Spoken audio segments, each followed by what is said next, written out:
वाहिगुरू जी का खालसा वाहिगुरू जी की फतेह। Punjabi audio book YouTube channel सुन रहे सारे ਸਰੋਤਿਆਂ ਨੂੰ मेरे मनिंदर कौर ਵੱਲੋਂ प्यार भरी सत श्री अकाल। जेल चिट्ठियां भाग 13वां पन्ना नंबर 193 राजमंदरी जेल दे समाचार। जानसार असी बड़ा शर्मसार होने वाला नज़ारा देखा। जेल गेटों बाहर बाहरली कमान विच काम लई जाण वाले कैदी काले धूस रंग वाले नंग मलंग बेपड़द खड़े किते हुए हैं। उन्हां दे तेड़ दीआं लंगोटियां भी लुहाइयां होईयां हन। जरवाणे उन्हां दी बड़ी बेहयाई नाल तलाशी लै रहे सन। यह भयानक नज़ारा 8 साल पहलां दास ने बाहर हुंदियां सुपंतर झाकी विच देखिया सी, जो अज परतख हो गया। जेल दे यह भविखती नज़ारे देखो किवें 8 साल पहलां ही भाणे अंदर दृष्टिगोचर होए। चाहे सुपन सारखे ही होए, पर इन्हां दे परतख होण विच भी कसर बाकी ना रही। अंदर जाण वालियां दी भी अते अंदरों बाहर आउण वाले कैदियां दी इस जिल्लत भरी खुआरी नाल तलाशी लई जांदी सी। असी गुरु आसरे चढ़दियां कला विच निधड़क अंदर जा वड़े। साडी वल किसे अख भर के भी नहीं झाकिया। साडियां पुस्तकां दे बंडल बस्तर बिस्तरे सब सरकारी सिपाहियां दे मोढियां उत्ते लदे होए सन। असी तां सजे सजाए खालसई बाणियां विच अंदर जा वारद होए। जेल कर्मचारी साडे चेहरिਆਂ ਵੱਲ बितर बितर झाकण बिर बिर तकण बोल ना सकण। Jail they centre which he jailer दा दफ्तर सी अते उपरली मंजिल विच सुपरिटेंडेंट दा आफिस सी। सानू हेठले बरांडे विच जा बिठाया। असी बेंचां मल लईआं। उत्थे दा चीफ हैडवार्डर हैरान होया साडे वल तक्की जावे। जेल दस्तूर अनुसार साडे वास्ते 5 वर्दियां बर्तन ते बिस्तरे आ गए, जिन्हां नूं वेख के असी हैरान हो गए अते खालसई बोलियां विच ही ताबड़ तोड़ अते सोध लए कि इत्थे तां सख्त मोर्चे लाउणे पैणगे। ਪਹਿਲਾਂ ਇਹ ਦੱਸਣਾ ਜ਼ਰੂਰੀ ਹੈ कि मद्रास के जेल कानून अनुसार हर एक कैदी नूं वर्दी ते बिस्तरे हेठ लिखे अनुसार मिलते हैं। वर्दी तड़ागी, एक निक्कर, एक कुर्ता अते टोपी, एक रुमाल, भांडे 2 मिट्टी दे, एक कुज्जा जिस विच एक सेर कच्चा पानी पै जावे, एक खास नमूने दा हर एक नूं इक्को साइज दा मिलदा सी ते दूजा एक प्याला जिस नूं कि ओह चिप्पा बोलदे सन। बिस्तरा, एक मुंज दी पट्टी अते एक कंबल। इन्हां सारियां चीज़ां नूं पंजाब दस्तूर दे उल्ट अते खास करके सिੱਖੀ असूलों विरुद्ध समझ के असी पहला हथ मिट्टी दे भांडिਆਂ उत्ते ही बिठाया। सारिਆਂ ने एक हथ विच कुज्जा अते दूजे विच प्याला फड़ के जोर नाल पक्के फर्श उत्ते पटका मारिया अते कड़ाका पैंदे सार ही असी सत श्री अकाल दा जयकारा गजा दिता। भांडे तोड़न अते जयकारा गजाउण दा नवां ही काम देख के हैडवार्डर हैरान हो गया अते साडी और बिर बिर तक्की जावे। भांडिਆਂ ਦੇ कड़ाके अते जयकारे दी गूंज ने जेलर दी सुरती भी, जो कि साडे हिस्टरी टिकट पढ़ रहा सी, उचाट कर दित्ती। वेखण लई बाहर निकलिया तां की वेखदा है कि असी हैडवार्डर तो बिस्तरियां अते बस्तरां नूं अग लाउण वास्ते तीला मंग रहे हां अते ओह अग्गों मद्रासी बोली विच ही कुछ जेलर नूं बोलिया।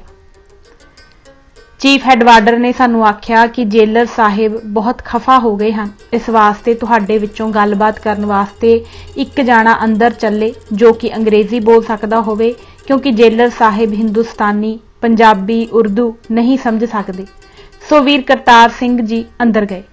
पहला उन्हां भांडिਆਂ ਦੇ तोड़न बाबत पुछया तां सिੱਖੀ ਅਤੇ पंजाबी दस्तूर मूजब जेलर नूं स्पष्ट कर दिता गया कि असूलन मिट्टी का भांडा असी एक वार ही खा पी के भन छड्डिया करांगे।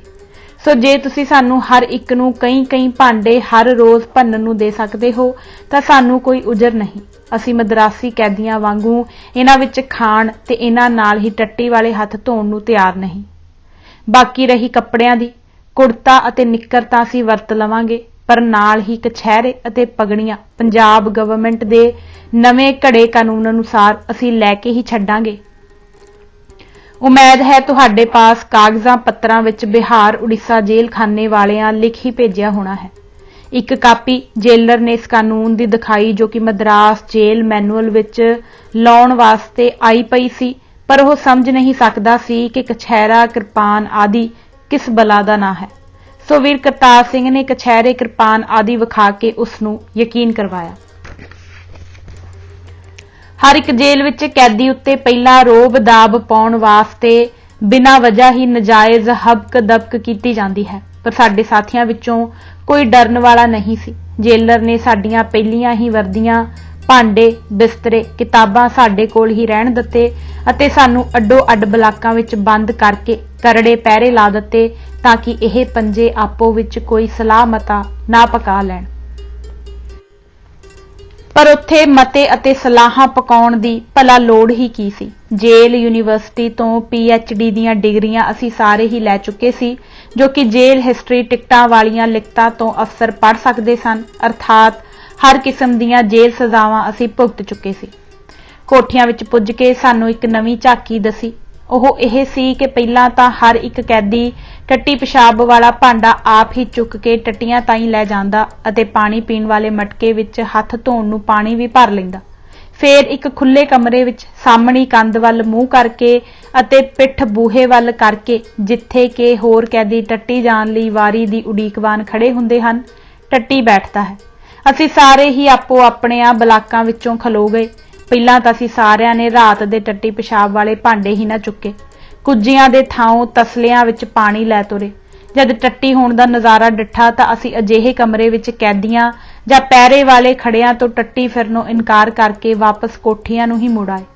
ਸਾਰੇ ਬਲਾਕਾਂ ਦੇ ਸਿਪਾਹੀਆਂ ਨੇ ਰਿਪੋਰਟਾਂ ਕਰ ਦਿੱਤੀਆਂ ਤਾਂ ਜੇਲਰ ਨੇ ਹੁਕਮ ਦਿੱਤਾ ਕਿ ਬਲਾਕ ਦੇ ਕਿਸੇ ਖੁੰਝੇ ਜਿੱਥੇ ਇਹ ਮੁਨਾਸਬ ਸਮਝਣ ਟੱਟੀ ਪਿਸ਼ਾਬ ਕਰ ਲੈਣ ਅਤੇ ਭੰਗੀ ਸਫਾਈ ਕਰੇ। पहले दिन तां रोटी मद्रासी कैदियां वाली ही साडी कोठियां दे सामने मिट्टी दे बर्तन विच पा के ही रख गए। असी किसी ने उस वल तक्या ही ना। 3 घंटियां पिछों आपे ही चुक के दफ्तर लै गए अते अफसरां नूं रिपोर्ट हो गई कि 5 नवें आए पंजाबी रोटी खाणों इनकारी हन। दूजे दिन मद्रासी लंगर विचों ही एक मद्रासी लांगरी दे हत्थीं टुट्टियां फुट्टियां कच्चियां भुजियां रोटियां पका के रख गए। ओह भी पहले दिन वांगू चुक के लै गए। तीजे दिन सानू मैडिकल अफसर दे डॉक्टरी मुलाजे वास्ते पेश किया गया तो वह वजन तुला तुला मुशक्कतां लिखन लगा। उसने सारियां वास्ते रस्सी वट्टन नूं ढेरे अते केड़े दी सण साडे अगे रखवा दित्ती। साडे विचों दास अते वीर करतार सिंह अंग्रेजी बोली समझ सकदे सी। जद वीर करतार सिंह दी वारी आई तां ओह मैडिकल अफसर नूं बोलिया कि एक तीली भी सानू देवो तां कि तुहाडा काम भी खत्म करके असी वापस कोठियां विच बंद जा होईए। 3 दिन तो तुहानू अजे ताईं यह रिपोर्ट नहीं अपड़ी कि साडी रोटी दा प्रबंध नहीं कीता। काम देना तुहानू याद रह गया है। चौथे दिन मैनू अंग्रेजी जानदा करके दास दे हिस्टरी टिकट नूं वेख के कि यह अपने प्रशादे आप ही सजाउंदे रहे हन, दफ्तर विच बुलाया कि तुसी जाके सुक्का राशन लैके प्रशादे सजा लो। तां मैं यह सोच के कि दास दे चारे वीर 3 दिन तो ही कड़ाके कीती बैठे हन, आख्या कि मेरे साथी भी भुखे बैठे हन, पहला उन्हां दा प्रबंध करो। दास नूं पिछों जदों तुहाडा दिल चाहे हुक्म दे देना। तां जेलर बोलिया कि उन्हां विचों किसे एक नूं लै जाओ। जेलर तां चाहुंदा सी कि थोड़ी कैद वाला साथी गंडा सिंह खापड़ खेड़ी प्रशादे पकाउण जावे, पर ओह अंग्रेजी बोली समझ नहीं सकदा सी। सो दास ने वीर करतार सिंह दा नाम ही दास छड्डिया। मैनू बंद करके वीर करतार सिंह नूं कढा के दफ्तर विच सद्दिया तां उन्हां ने उत्तर दिता कि पहला साडे संत साथी नूं ही दास नूं कढिया जाए। जेलर कहे कि उसी ने कहा है कि करतार सिंह नूं लै जाओ, पर वीर करतार सिंह दफ्तरों सिद्धा ना तुरिया तां जेलर ने मेरे बलाक विच मैथों पुछण वास्ते भेज दिता। सो दास दे कहण नाल वीर करतार सिंह 2 दिन 4 साथियां दे प्रशादे रुखे सुखे पका के लियाउंदा अते वरताउंदा रहा, पर दास कड़ाके ही रहा। 6वें दिन मद्रास IG दे हुक्म आए तां दास नूं भी प्रशादे सजाउण दी खुल मिली। इस जेल दे 3 गोरे अफसर बड़े ही शरीफ असील सुभाव दे डिठे। जेलर, सुपरिटेंडेंट अते मैडिकल अफसर तिन्ने ही भावें गोरी कौम दे बंदे सन, पर बड़े ही भले मानस लोग सन। साडे नाल तां उन्हां बड़ा ही शरीफाना सलूक किया। उन्होंने रस्ते की सारी घटना का पता लग चुका सी कि किवें पहलों ईसाई मिशनरी इंचार्ज गोरे इंस्पैक्टर ने साडे नाल चंगा वर्ताव किया अते किवें असीं उस नाल चंगे वरते। मद्रास हाते विच पुज के अड़बैल गोरे इंस्पैक्टर ने ਕਿਵੇਂ ਭੈੜਾ ਸਲੂਕ ਕੀਤਾ ਅਤੇ ਉਸ ਦੀ ਬਦਸਲੂਕੀ ਸਹਾਰ ਕੇ ਅਸੀਂ ਉਸ ਨੂੰ ਕਿਵੇਂ ਦਾਖੂ ਦਾਣਾ ਦਵਾਇਆ। ਇਹ ਸਭ ਹਾਲਾਤ ਇਹਨਾਂ ਨੂੰ ਪਹਿਲਾਂ ਹੀ ਪਹੁੰਚ ਚੁੱਕੇ ਸਨ ਅਤੇ ਜਦੋਂ ਇਹਨਾਂ ਨੇ ਸਾਡੇ ਹਿਸਟਰੀ ਟਿਕਟ ਮੁਲਾਜ਼ਾ ਕੀਤੇ ਤਾਂ ਉਹਨਾਂ ਉੱਤੇ ਜਦ ਇੱਕ ਨੂੰ 100 ਸਜ਼ਾਵਾਂ ਮਿਲੀਆਂ ਲਿਖੀਆਂ ਦੇਖੀਆਂ ਤਾਂ ਉਹਨਾਂ ਨੂੰ ਯਕੀਨ ਹੋ ਗਿਆ ਕਿ ਜੇਲ੍ਹ ਅਫਸਰ ਨਾ ਹੱਕ ਹੀ ਇਹਨਾਂ ਨੂੰ ਤੰਗ ਕਰਦੇ ਰਹੇ ਹਨ। ਪਹਿਲਾਂ ਛੇੜਖਾਨੀ ਜੇਲ੍ਹ ਅਫਸਰਾਂ ਵੱਲੋਂ ਹੀ ਹੁੰਦੀ ਰਹੀ ਹੈ, ਤਾਈਓ ਇਹ ਪਿੱਛੋਂ ਉਹਨਾਂ ਨੂੰ ਡੂਮਣਾ ਮਖੀਰ ਬਣ ਕੇ ਚਿੰਮੜਦੇ ਰਹੇ ਹਨ। ਆਪੋਂ ਪਹਿਲਾਂ ਕਿਸੇ ਨਾਲ ਵਾਅਦਾ ਨਹੀਂ ਕਰਦੇ ਅਤੇ ਅਣਹੋਏ ਦਾਬਿਆਂ ਨਾਲ ਦਬਦੇ ਨਹੀਂ, ਸਗੋਂ ਦੂਣ ਸਵਾਏ ਭੜਕਦੇ ਹਨ। ਉਹਨਾਂ ਤੇਹਾਂ ਗੋਰੇ ਅਫਸਰਾਂ ਨੇ ਕੌਂਸਲ ਕਰਕੇ ਸਾਨੂੰ ਸਾਰਿਆਂ ਨੂੰ ਆਪਣੇ ਸਾਹਮਣੇ ਬੁਲਾਇਆ ਅਤੇ ਸਾਫ਼ ਸਿੱਧਰੇ ਪੱਧਰੇ ਲਫ਼ਜ਼ਾਂ ਵਿੱਚ ਕਹਿ ਸੁਣਾਇਆ ਕਿ ਇੱਥੋਂ ਦੇ ਜੇਲ੍ਹ ਹਾਕਮ ਤੁਹਾਡੇ ਨਾਲ ਪੂਰਾ ਸ਼ਰੀਫਾਨਾ ਵਰਤਾਓ ਕਰਨਗੇ। ਅਸੀਂ ਆਸ ਰੱਖਦੇ ਹਾਂ ਕਿ ਤੁਸੀਂ ਸਾਡੇ ਨਾਲ ਭਲੇ ਮਾਨਸਾ ਵਾਂਗੂ ਵਰਤੋਗੇ। ਸਾਨੂੰ ਯਕੀਨ ਹੋ ਚੁੱਕਾ ਹੈ ਕਿ ਜੇਲ੍ਹਾਂ ਵਿੱਚ ਤੁਹਾਡੇ ਨਾਲ ਬਹੁਤ ਵਧੀਕੀਆਂ ਹੋਈਆਂ ਅਤੇ ਨਾ ਹੱਕ ਹੋਈਆਂ। ਇੱਥੇ ਤੁਹਾਨੂੰ ਕੋਈ ਤਕਲੀਫ ਨਹੀਂ ਦਿੱਤੀ ਜਾਵੇਗੀ। ਆਸ਼ਾ ਹੈ ਕਿ ਤੁਸੀਂ ਵੀ ਸਾਨੂੰ ਕੋਈ ਦੁੱਖ ਨਹੀਂ ਦਿਓਗੇ। ਅਸੀਂ ਆਖਿਆ, ਜਦੋਂ ਤੁਸੀਂ ਸਾਨੂੰ ਕੋਈ ਦੁੱਖ ਨਹੀਂ ਦੇਵੋਗੇ ਤਾਂ ਸਾਡਾ ਕੋਈ ਸਿਰ ਫਿਰਿਆ ਹੋਇਆ ਹੈ ਕਿ ਅਸੀਂ ਤੁਹਾਨੂੰ ਨਾ ਹੱਕ ਦੁਖੀ ਕਰਾਂਗੇ। ਤੁਸੀਂ ਨਿਸ਼ੰਗ ਪਰਖ ਪਰਤਿਆ ਕੇ ਦੇਖ ਲਵੋ। ਜੇਲ੍ਹ ਵਾਲਿਆਂ ਨਾਲ ਸਮਝੌਤਾ। ਫਿਰ ਉਹਨਾਂ ਸਾਥੋਂ ਸਾਡੀਆਂ ਜ਼ਰੂਰੀ ਲੋੜਾਂ ਪੁੱਛੀਆਂ। ਅਸੀਂ ਆਖਿਆ ਕਿ ਪਹਿਲਾਂ ਤਾਂ ਅਸੀਂ ਆਪਣਾ ਲੰਗਰ ਆਪ ਸਜਾਵਾਂਗੇ, ਜੋ ਉਹਨਾਂ ਨੇ ਬੜੀ ਖੁਸ਼ੀ ਨਾਲ ਮਨਜ਼ੂਰ ਕਰ ਲਿਆ। ਐਸਾ ਕਰਨ ਵਿੱਚ ਉਹਨਾਂ ਨੂੰ ਇਹ ਆਸਾਨੀ ਹੋਈ ਕਿ ਉਸ ਜੇਲ੍ਹ ਵਿੱਚ ਪੰਜਾਬੀ ਖਾਣਾ ਬਣਦਾ ਹੀ ਨਹੀਂ ਸੀ। ਮਦਰਾਸੀ ਖਾਣਾ ਰਾਗੀ ਤੇ ਚੌਲ ਹੀ ਬਣਦੇ ਸਨ। ਕਣਕ ਦੀਆਂ ਰੋਟੀਆਂ ਤਾਂ ਤਿਲੰਗੀ ਦੇਸ਼ ਮਦਰਾਸ ਵਿੱਚ ਪਕਾਉਣੀਆਂ ਹੀ ਨਹੀਂ ਜਾਣਦੇ। ਉਹਨਾਂ ਨੂੰ ਤਾਂ ਆਟਾ ਵੀ ਗੁੰਨਣਾ ਨਹੀਂ ਆਉਂਦਾ। ਆਮ ਲੰਗਰ ਵਿੱਚ ਇਹ ਨਵਾਂ ਰਾਹ ਚਲਾਉਣਾ ਜੇਲ੍ਹ ਅਫਸਰਾਂ ਲਈ ਅਤੀ ਕਠਿਨ ਸੀ।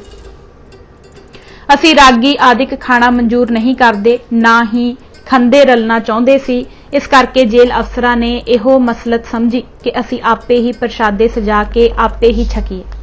ਦੂਜੀ ਗੱਲ ਅਸੀਂ ਉਹਨਾਂ ਤੋਂ ਇਹ ਮਨਵਾਈ ਕਿ ਅਸੀਂ ਬਸਤਰ ਜੇਲ੍ਹ ਦੀ ਬਣੀ ਹੋਈ ਲਕੀਰ ਧਾਰੀ ਵਾਲੇ ਕੱਪੜੇ ਦੇ ਦਸਤਾਰੇ ਅਤੇ ਕਸ਼ਹਿਰੇ ਨਹੀਂ ਪਹਿਨਾਂਗੇ। ਉਹਨਾਂ ਸਾਊ ਅਫਸਰਾਂ ਨੇ ਇਹ ਸ਼ਰਤ ਵੀ ਮੰਨ ਲਈ।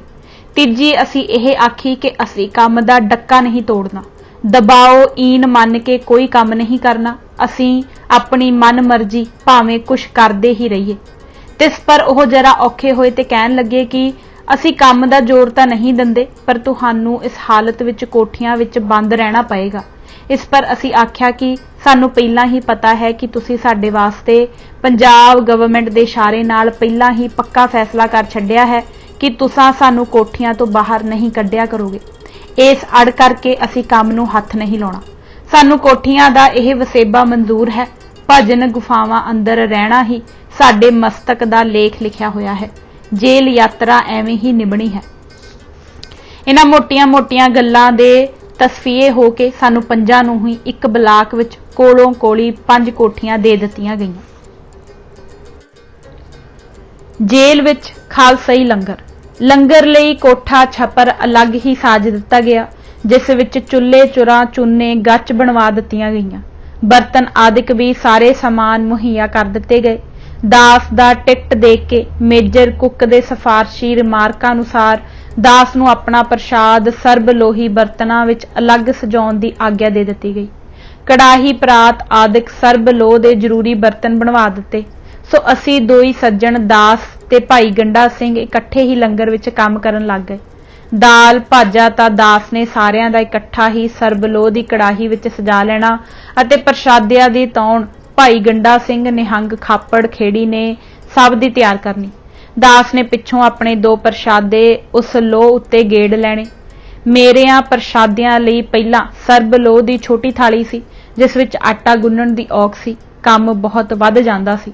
ਪਾਣੀ ਢੋਣ ਦਾ ਕੰਮ ਵੀ ਦਾਸ ਦੇ ਹੀ ਜੁੰਮੇ ਸੀ। ਲੱਕੜ ਬਾਲਣ ਪਾੜਨ ਦਾ ਕੰਮ ਨਿਹੰਗ ਸਿੰਘ ਦੇ ਜੁੰਮੇ ਸੀ। ਥੋੜੇ ਚਿਰ ਪਿੱਛੋਂ ਕੰਮ ਇਸ ਵਿਧ ਘਟ ਵੀ ਗਿਆ, ਜੈਸਾ ਕਿ ਲੱਕੜੀਆਂ ਪਾੜੀਆਂ ਪੜਾਈਆਂ ਮਿਲ ਜਾਇਆ ਕਰਨ ਅਤੇ ਪਿੱਤਲ ਦੀ ਪਰਾਤ ਵੀ ਆਟਾ ਗੁੰਨਣ ਲਈ ਨਵੀਂ ਮੰਗਵਾ ਦਿੱਤੀ ਗਈ, ਕਿਉਂਕਿ ਸਾਡੇ ਲੰਗਰ ਵਿੱਚ ਪਹਿਲੇ ਮੁਕੱਦਮੇ ਵਾਲੇ 3 ਹੋਰ ਸਾਥੀ ਵੀ ਜੋ ਕਾਲੇ ਪਾਣੀਆਂ ਤੋਂ ਇਸ ਜੇਲ੍ਹ ਵਿੱਚ ਭੇਜੇ ਗਏ ਸੀ, ਸਾਨੂੰ ਸ਼ਾਮਲ ਕਰਨੇ ਪਏ, ਜੋ ਹੁਣ ਤਾਈਂ ਜੇਲ੍ਹ ਲੰਗਰ ਵਿੱਚ ਤਿਲਗੂ ਖੁਰਾਕ ਖਾ ਹੀ ਔਖੇ ਸੌਖੇ ਹੋ ਕੇ ਦਿਨ ਕੱਟੀ ਕਰ ਰਹੇ ਸਨ। जद सानू उन्हां दा पता लगा कि इस जेल विच साडे होर साथी भी हन अते ओह बड़े औखे हन तां असीं अफसरां नूं कह के उन्हां नूं भी अपने ब्लाक विच ही मंगवा लिया अते अपने लंगर विच ही उन्हां दा प्रशादा भी तैयार करन लग पए। इन्हां विचों 2 साथी तां भाई खुशहाल सिंह पद्धरी अते भाई केहर सिंह चोटियां वाले सिंह सज्जन सन अते तीजा साथी ਪ੍ਰਿਥੀ ਸਿੰਘ ਰਾਜਪੂਤ ਬੱਚਾ ਸੀ ਜੋ ਭਗੌੜੇ ਹੋਣ ਦੇ ਕਾਰਨ ਫਾਂਸੀ ਦੀ ਕੋਠੀਆਂ ਵਿੱਚੋਂ ਇੱਕ ਕੋਠੀ ਵਿੱਚ ਹੀ ਬੰਦ ਰੱਖਿਆ ਹੋਇਆ ਸੀ। ਅਸੀਂ ਉਸ ਨੂੰ ਉੱਥੋਂ ਕਢਵਾ ਕੇ ਆਪਣੇ ਵਿੱਚ ਲਿਆਉਣ ਦੀ ਬੜੀ ਕੋਸ਼ਿਸ਼ ਕੀਤੀ ਪਰ ਉਹ ਕਾਰਗਰ ਨਾ ਹੋਈ। ਥੋੜੇ ਦਿਨਾਂ ਪਿੱਛੋਂ ਪੰਡਤ ਜਗਤ ਰਾਮ ਵੀ ਮਦਰਾਸ ਜੇਲ੍ਹ ਤੋਂ ਬਦਲ ਕੇ ਸਾਡੇ ਪਾਸ ਆ ਗਏ। ਇਹਨਾਂ ਨੂੰ ਵੀ ਸਾਡੇ ਬਲਾਕ ਵਿੱਚ ਰਹਿਣ ਦੀ ਇਜਾਜ਼ਤ ਦਿੱਤੀ ਗਈ। ਇਸ ਪ੍ਰਕਾਰ ਅਸੀਂ ਪੰਜਾਬੀ ਲੰਗਰ ਵਿੱਚ ਇਕੱਠੇ ਹੋ ਗਏ। जेल कायदे अनुसार 12 छटाक फी आदमी मैदा मिल जाया करे अते सब्जी भाजी मूँह मंगवी जिस किस्म की लोड़ होवे दोवें डंग सजरी मिल जाती सी। मूंगी अते माँ दियां दोवें दालां खास तौर ते बाजारों धोतियां धुताइयां मंगा दिंदे सन। गल की खाण पीण वाली गल दी थुड़ ना रहन दित्ती गई, जो मंगीए हाजिर कर दिंदे। औंस 2-2 औंस जी प्रति 5वां घ्यो खुला वरतीए। चाटा छकण वालियां लई अध सेर समुंदर दुध डब्बियां वाला अते दास नूं अध सेर दुध हत्थी चों लैण दी खुल हो गई। सिरखिंडी चीनी भी छटांक भर मिल जाया करे। मिर्च मसाला जीरा लौंग इलाची दालचीनी वख मंगवा के दिया करन। गल की खालसे दी अति अतुट देग वरतन लग पई। साथों मुक्के ना अतुट वरतारे गरीब तेलंगुआं नूं वरताए जाण फेर भी टोट ना आवे। ऐसी बरकत खालसई लंगर विच हो गई कि गरीब सिपाही नूं भी छांदे वरत जाण। जेल अफसरां ने बड़ा खुश होना। कड़ाह प्रशाद भी हफ्ते विच 1-2 वार सजा लैणा ते वरतदा छांदा हाज़र बादशाह नूं दे देना भावें कोई आवे। कदे कदाई जेलर डिप्टी जेलर अते सुपरिटेंडेंट मैडिकल अफसरां नूं भी कड़ाह प्रशादे ते चाह छका देनी तां उन्हां बड़ा ही निहाल होना। गल की राजमंदरी जेल अंदर खालसई राज सुराज असी माणिया। गुरपुरब समय खालसई देगा कड़ाह प्रशाद दियां सजाउण दी खुल हो गई। ना मिलवर्तन दी लहर इन्हीं दिनी बड़े जोरां उत्ते सी। कांग्रेस ते कैदियां नाल जेल भर गया। 200-300 दे करीब कांग्रेसी ते आंध्रा दे वक्खो वक्ख जिलियां दे बड़े बड़े नामी ग्रामी लीडर भी इस जेल अंदर आ गए। ਉਹ ਵਿਚਾਰੇ ਬਥੇਰੇ ਤਰਲੇ ਲੈਣ ਕਿ ਚੰਗਾ ਖਾਣਾ ਦਾਣਾ ਮਿਲੇ ਅਤੇ ਚੰਗਾ ਸਲੂਕ ਹੋਵੇ ਪਰ ਜੇਲ੍ਹ ਵਾਲੇ ਉਹਨਾਂ ਨੂੰ ਪੁੱਛਣ ਹੀ ਨਾ ਪਏ ਲੇਲੜੀਆਂ ਕੱਢਦੇ ਫਿਰਨ। ਜਿਉਂ-ਜਿਉਂ ਇਹ ਲੇਲੜੀਆਂ ਕੱਢਣ ਤਿਉਂ-ਤਿਉਂ ਜੇਲ੍ਹ ਵਾਲੇ ਹੋਰ ਕਰੜੇ ਹੁੰਦੇ ਜਾਣ।